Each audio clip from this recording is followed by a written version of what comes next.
Y es que la inteligencia artificial sigue creciendo a un ritmo acelerado. ChatGPT se ha convertido en el chatbot más usado a nivel mundial. OpenAI confirmó que ChatGPT recibe más de 2.500 millones de mensajes al día, de los cuales 330 millones provienen de usuarios radicados en Estados Unidos. Entre diciembre de 2024 y marzo de 2025, la base de usuarios semanales de ChatGPT saltó de 300 a más de 500 millones. Y aunque la mayoría de los datos corresponden al mercado estadounidense, el uso de este chatbot también se ha expandido rápidamente en América Latina en sectores como educación superior, mercadeo digital y atención al cliente. Aunque falta bastante para que ChatGPT logre superar los 5 billones de búsquedas anuales de Google, el lanzamiento de su propio navegador web podría representar una amenaza y competencia directa para el gigante tecnológico. A esta hora nos acompaña Eric Sosa, especialista en inteligencia artificial. Eric, bienvenido a NTN 24. Gracias, Nicolás, gusto saludarte. Eric, ¿tiene ChatGPT futuro como navegador para destronar a Google? ¿Crees que podrá ser así? Con el navegador que anunciaron, mira, yo creo que básicamente lo que están haciendo es entendiendo un poco la forma que tenemos los humanos de interactuar con la tecnología ahora.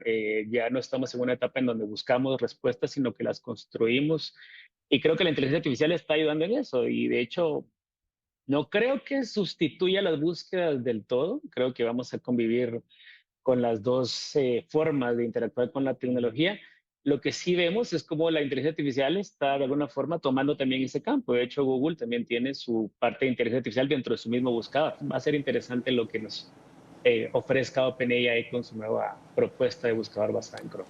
Y si mal no estoy, fue a partir de este año que, bueno, comenzamos a ver que en las búsquedas de Google estaba incorporada la inteligencia artificial y cada vez que uno buscaba algo esperando encontrarse con noticias, con recomendaciones, con, no lo sé, sugerencias médicas o incluso cuando uno planea un viaje, pues ya no tenía necesidad de meterse al sitio web porque ya Google a través de la inteligencia artificial le estaba mostrando a uno casi que directamente la respuesta. ¿Esto le da músculo a Google para eventualmente responder a ChatGPT, a OpenAI? Yo creo que sí, yo creo que de alguna forma también Google está haciendo apuestas importantes con inteligencia artificial en su buscador, el hecho de integrar, como tú bien mencionas, inteligencia dentro de la búsqueda y anticiparse un poquito a lo que tú estás buscando, no solo a nivel de listado y de un ranking de respuestas, sino que construir la respuesta con la información que ya tiene indexada. Creo que es una buena propuesta. Lo vemos también en otros productos como Edge, por ejemplo, que tiene integrado Copilot y puede de alguna manera también interpretar lo que estás viendo y darte una respuesta ya no basada en links. Va a ser interesante de alguna manera cómo estas herramientas empiezan a converger a un uso de inteligencia artificial cada vez más intencional y de alguna forma los humanos vamos a tener que empezar a discernir cuándo usar qué. En este momento todavía confundimos lo que es una búsqueda con, digamos, una herramienta de una estocástica, por así decirlo, y todavía estamos tratando de crear las comparaciones entre las herramientas. De alguna manera lo que estamos viendo es convergencia de tecnología y el uso de cómo el humano está interactuando con ella.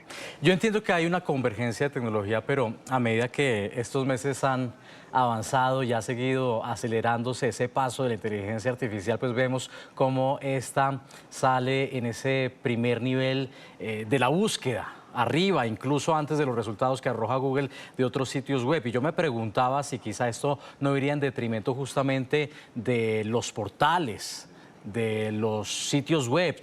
A ver, te lo explico mejor. He hecho el ejercicio de pensar cada vez que voy a hacer una búsqueda en Google y de darme cuenta qué es lo que miro. Y lo que miro directamente es la respuesta de la inteligencia artificial de Google y no tengo necesidad de entrar a los sitios web porque ya Google a través de esta me está dando la respuesta. ¿Esto no iría en contra de los sitios web? ¿No les estaría quitando tráfico?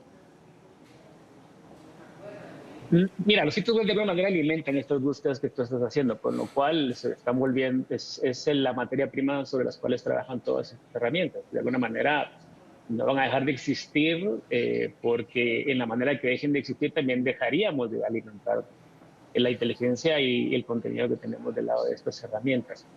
Claro, pero a ver, ¿no es paradójico o contradictorio que la inteligencia artificial se nutra de estas fuentes cuando a la vez parece estarlas ocultando porque, insisto, aquí la respuesta protagonista es la de la inteligencia artificial. Casi que no es necesario entrar a los portales web. El usuario ya no tiene la necesidad de hacer clic en www.com y consultar allí directamente la respuesta. Están perdiendo, insisto, tráfico. Es correcto. Creo que hay dos cosas acá, dos fenómenos. Uno es que creo que las compañías incluso van a tener que adaptar sus sitios web para facilitar que su información sea encontrada a través de herramientas de inteligencia artificial. Actualmente, por ejemplo, si tú te vas y comparas con Google, en donde tienes un sistema de bidding, es decir, tú apuestas por qué palabras deben salir y cuándo deben salir y tratas de salir hasta arriba porque el usuario todavía tenía que de alguna manera discernir cuál era la entrada sobre la que iba a hacer clic, por así decirlo. Ahora tenemos que optimizarlos para que de alguna forma la información que tiene ese sitio aparezca entre los sitios de inteligencia artificial. Eso de por sí es un hecho, ¿no? Lo que conocíamos como los SEOs basados en palabras, ahora van a tener que irse más a intención, a capacidad de síntesis, hay muchas cosas. Eso definitivamente es algo que está pasando. Y lo otro es que también tenemos que entender nosotros que queremos construir una respuesta en un sistema estocástico, como dije anteriormente, porque es algo que está sucediendo en inteligencia artificial, o una respuesta mucho más determinística que tendría que ir en la que estamos buscando algo muy puntual dentro del sitio. Por ejemplo, estás buscando una referencia a una ley, posiblemente tengas que irte al sitio web que contiene el documento de ley, y no una respuesta sintetizada que te da la inteligencia artificial. Son dos cosas diferentes. Quizá, Eric, me vaya muy atrás, pero en este paisaje, en la historia de los navegadores web, de los motores de búsqueda, ves que Google pueda estar en peligro y pase a integrar esa otra lista de navegadores web, de motores como por ejemplo en su momento Netscape, Altavista, el propio Yahoo o Internet Explorer. Sí, tuve un flashback ahora que mencionaste esos buscadores, ¿no? Yo creo que no. Creo que la dominancia de Google en este ámbito actualmente es muy fuerte. Si bien, como tú dices, la forma en que interactuamos de alguna manera nos está llevando a que a veces hagamos búsquedas o usemos ChatGPT como un buscador. Yo lo he hecho muchas veces, sobre todo cuando necesito síntesis de información. Eh, pero creo que Google está en un camino de transformación también en cómo está enfocando su herramienta. Y creo que eso le está permitiendo seguir viviendo esto. Y no hay que olvidar que también ellos son dueños de algunos de los algoritmos más potentes que de alguna manera nos van a ayudar a entender y sintetizar mucho mejor la información. Y en la medida que sean capaces de transformar y adaptar esas tecnologías nuevas que están desarrollando a sus capacidades de búsqueda o de advertising, porque hay que entender que ellos también tienen un fuerte stream de dinero sobre eso. En la medida que lo logren, creo que van a mantenerse vigentes y es lo que hemos estado viendo, ¿no? La integración de herramientas de IA y el lanzamiento de nuevos algoritmos por parte de ellos, de manera que creo que son una compañía que en el tema de IA se va a mantener mucho más vigente. Eh, Ojo que hay que tenerles de alguna manera puestos, digamos que una luz ahí y tratar de entender hacia dónde están transformando las búsquedas. Creo que es algo que van a tener que hacer en el corto plazo y creo que van bien. Creo que van bien. No veo en el corto plazo una herramienta o un motor de inteligencia artificial sustituyendo por completo motores de búsqueda. Creo que son dos cosas que van a coexistir por algún momento y van a converger a productos que vamos a ver de muchas compañías Sí. y una de ellas seguro que va a ser Google. Bueno, por hoy son dos cosas distintas, los motores de búsqueda y la inteligencia artificial. Se alimentan entre sí, pero quería justamente preguntarte si en algún momento van a terminar fusionándose para hacer uno solo, y en ese orden de ideas quiero aprovechar tu experiencia para los televidentes que están entrando en esa onda de la inteligencia artificial, de preguntarle a ChatGPT. Me gustaría consultar por algunos consejos, cómo hacer las búsquedas con los enunciados de la inteligencia artificial, cómo encontrar mejor respuestas, y de manera anecdótica también se comenta que si uno es amable con la inteligencia artificial y la saluda, le pide el favor, le dice buenas tardes, ¿cómo estás?, ¿puede ser mejor el resultado? Claro que sí, si quieres comencemos por eso. Mira, sí, de alguna manera hay que entender que la inteligencia artificial que tenemos actualmente se está alimentando de toda la información que tenemos y como tal también adapta nuestros modos, ¿no? Y en algunos casos, dependiendo de cómo están programados, incluso refleja nuestros valores. Hay que entender eso. Si tú tienes una aproximación educada como la solemos tener cuando queremos aprender, cuando hacemos una pregunta a un profesor, por ejemplo, o a alguien de quien quieres una respuesta sincera para aprender, lo haces de una manera educada, pides por favor, dices gracias, etcétera. Pues la inteligencia artificial está programada con todo ese conjunto de información y esos modos de forma tal que la respuesta va mucho mejor aterrizada cuando usamos los mismos modos, ¿no? Yo te diría que sí, hay que seguirlo haciendo. Yo particularmente lo hago mucho. También porque entendí más adelante, y lo puedes ver tú en el libro este de Artificial de Mariano Siman, que es un neurocientífico, en donde hablan que también nuestro cerebro todavía está programado para interactuar de forma adecuada y educada con un ente que del otro lado le reconocemos cierta humanidad, y eso nos está pasando con ChatGPT, ¿ok? Entonces sí, en efecto, sí, perdón que me haya alargado, pero creo que era importante. Y lo otro, donde tú dices cómo mejorar las búsquedas y lo que tú estás haciendo, las respuestas, creo que Los prompts, mientras sí. más asertivo seas en el modo que quieras que te responda, creo que vas a tener mejor respuesta. Hay un montón de consejos, pero por lo menos yo lo que siempre recomiendo es cuál es el modo en que quieres que te responda. Te doy un ejemplo. Si tú quieres hacer un plan financiero para una empresa, por ejemplo, o una plantilla, tú le puedes decir, bueno, hazme una plantilla para una empresa. Eso es algo muy simple, pero también le puedes decir, actúa como un experto financiero que lleva 25 años en esta industria, sabe de y estos procesos, y hazme un plan financiero con todo ese conocimiento. La respuesta es totalmente diferente, ¿ya? Entonces, al menos esa capacidad de decirle cómo quieres que te responda es el primer consejo que doy. Y luego, obviamente, a medida que tú la vas usando más y vas interactuando más, vas entendiendo un poquito cuáles son las capacidades de cada una.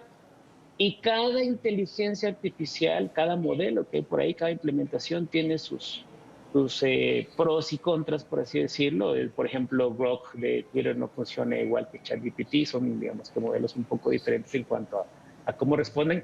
También es otra cosa que yo recomiendo. ¿Qué quieres hacer? ¿Cómo lo quieres hacer? Y dependiendo de la forma en que quieres que te responda lo que quieres, pues investigar un poco y usar la herramienta adecuada. Claro, aquí dos cosas me parecen importantes, por supuesto. Eso último que vienes diciendo relacionado mucho con el periodismo, porque para entrevistar mejor, en el caso nuestro, tenemos que tener claro qué queremos que nos respondan. Y en ese orden de ideas, sabiendo qué respuesta estamos buscando, podemos preguntar mejor. ¿Y cómo interactuar con la inteligencia artificial? Yo soy de los que teme que perdamos capacidades cognitivas con estas nuevas tecnologías, y ahora que lo mencionas creo que también se puede prestar para que perdamos capacidades humanas en ese ejercicio de la inmediatez. Muchas veces cuando estamos chateando con amigos, familiares en WhatsApp, ni siquiera saludamos porque nos da la sensación de inmediatez, y en este caso pues la amabilidad, el saludo, el por favor, en ese orden de ideas me parece genial que sugieras mantenerlo, aunque estemos hablando con una inteligencia artificial. Para ir concluyendo, no quiero dejar escapar el aspecto ambiental. Hemos reportado muchas veces cómo cuando, por ejemplo, nació esta ola de imágenes generadas por este estudio cinematográfico japonés Ghibli, que alertaban cuántos galones de agua se estaban consumiendo por la generación de cada una de estas imágenes, y por eso yo en particular traté de dejar de consultar estas imágenes, traté de dejar de generarlas a no ser que fuera necesario en el caso puntual para mi trabajo, porque sí me preocupa que pueda estar contribuyendo yo a título personal a este problema ambiental, y me pregunto si también pasa lo mismo no solamente con la generación de imágenes, sino también con cada búsqueda, porque es que son miles de millones las búsquedas que se le hacen o las preguntas que se le hacen a la inteligencia artificial, y esto es impresionante. ¿Qué tanta incidencia puede tener cada búsqueda en esto que es la refrigeración de los sistemas de la inteligencia artificial que terminan consumiendo tanta cantidad de agua? Mira, sin ser experto en el tema, te puedo contar un poquito qué es lo que se está haciendo, porque creo que es importante, ¿no? Hace poco se liberó el estudio por ejemplo, la gente de OpenAI, en el que hacían comparaciones de cuánto gastaba, por ejemplo, una televisión comparado con la cantidad de búsquedas que tú puedes hacer. Y la verdad es que yo no quiero decir que quizás el tema de Estudio Ghibli fue exagerado, pero sí de alguna manera no solo nos puso alertas del tema, sino que de alguna manera obligó también a que los grandes fabricantes entendieran un poquito su impacto en el ambiente. Afortunadamente, la mayoría de ellos tienen compromisos de sostenibilidad, con lo cual están haciendo centros de datos cada vez más responsables con su impacto en el ambiente, ¿no? De hecho, por ejemplo, empresas como Microsoft anunciaron que iban a hacer carbón negativo para el año 2030. ¿Eso qué significa? Que incluso van a devolver un poquito la huella de carbón al medio ambiente. Entonces, si bien creo que es un problema que de no atacarlo nos podría impactar en el corto plazo, también te decir que todas las empresas tienen, digamos, que mecanismos de sostenibilidad que nos van a permitir que el impacto, digamos, no sea sensible. Ocurría mucho lo mismo con el tema de criptomonedas, no sé si recuerdas, en donde teníamos estos centros de mineros en donde había mucho uso de energía. El problema con eso es que a veces eran mineros no autorizados, entonces no teníamos, digamos, que todas estas regulaciones que todos los centros de datos de todos los fabricantes respetables, como Google, Amazon, Microsoft, etcétera, tienen que respetar. Sí, esto. Entonces son cosas diferentes. Yo creo que sí hay que ponerle atención. Creo que todos estamos en la obligación de poner un poquito de cuidado en cómo, digamos, cómo lo hacen estas grandes empresas, pero estoy confiado de que tienen planes adecuados para que esto no nos impacte en el largo plazo. Bueno, las recomendaciones, los comentarios, las observaciones de Eric Sosa, especialista en inteligencia artificial. Qué gusto haber compartido y gracias por habernos dado más luces sobre esta temática que estoy seguro nuestros televidentes, quienes nos ven también en redes sociales, en YouTube, pues han tenido la oportunidad de fijarse en cada discusión que hemos tenido y lo que nos plantea a futuro la inteligencia artificial también. Gracias, Eric. No, el gusto es mío y gracias por la invitación. La verdad es que estuvo muy bonita la plática y espero que tus oyentes hayan aprendido. Claro que sí, estoy seguro que sí.